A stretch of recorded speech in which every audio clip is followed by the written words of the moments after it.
రాజ్ భవన్ తెలంగాణ ప్రథమ పౌరుడు ఉండే అధికారిక భవనం. అలాంటి చోట మహిళా ఉద్యోగి ఫోటో మార్ఫింగ్ చేయటం దుమారం రేపింది.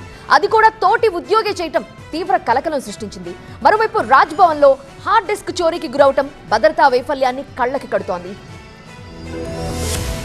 రాజ్ భవన్ లో చోరీ ఘటన టాక్ ఆఫ్ తెలంగాణగా మారింది. హార్డ్ డిస్క్ ఫైళ్లు చోరీ చేశారన్న ప్రచారం జరిగింది. రాజ్ భవన్ అధికారుల ఫిర్యాదుతో రంగంలోకి దిగిన పంజాగుట్ట పోలీసులు అసలు గుట్టు విప్పారు.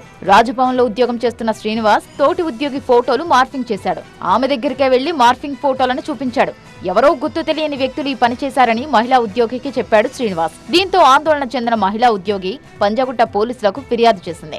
కేసు దర్యాప్తు చేసిన పోలీసులు శ్రీనివాస్ ఈ ఫోటోలను మార్ఫింగ్ చేశారని తేల్చారు. ఈ నెల 12న నిందితుడిని అరెస్టు చేసి రిమాండ్కు పంపారు. దీంతో రాజ్ భవన్ అధికారులు శ్రీనివాస్ ను సస్పెండ్ చేశారు. జైలుకు వెళ్లిన శ్రీనివాస్ 2 రోజుల తర్వాత బెయిల్ పై విడుదలయ్యాడు. ఈ నెల 14న సెక్యూరిటీ కళ్లు గప్పి రాజ్ భవన్ లోకి వెళ్లాడు. తన కంప్యూటర్ లో ఉన్న హార్డ్ డిస్క్ ను చోరీ చేశాడు. ఆ స్థానంలో మరో హార్డ్ డిస్క్ పెట్టాడు. హార్డ్ డిస్క్ ను మార్చినట్టు గుర్తించి పోలీసులకు ఫిర్యాదు చేశారు రాజ్ భవన్ అధికారులు. సీసీ కెమెరాలను పరిశీలించిన పోలీసులు ఆ పని చేసింది రాజ్ భవన్ మాజీ ఉద్యోగేనని గుర్తించి అతన్ని అరెస్టు చేశారు. అతని దగ్గర నుంచి హార్డ్ డిస్క్ ను స్వాధీనం చేసుకున్నారు. ఆ హార్డ్ డిస్క్ లో మహిళా మార్ఫింగ్ ఫోటోలను గుర్తించిన పోలీసులు శ్రీనివాస్ ను మరోసారి జైలుకు పంపారు.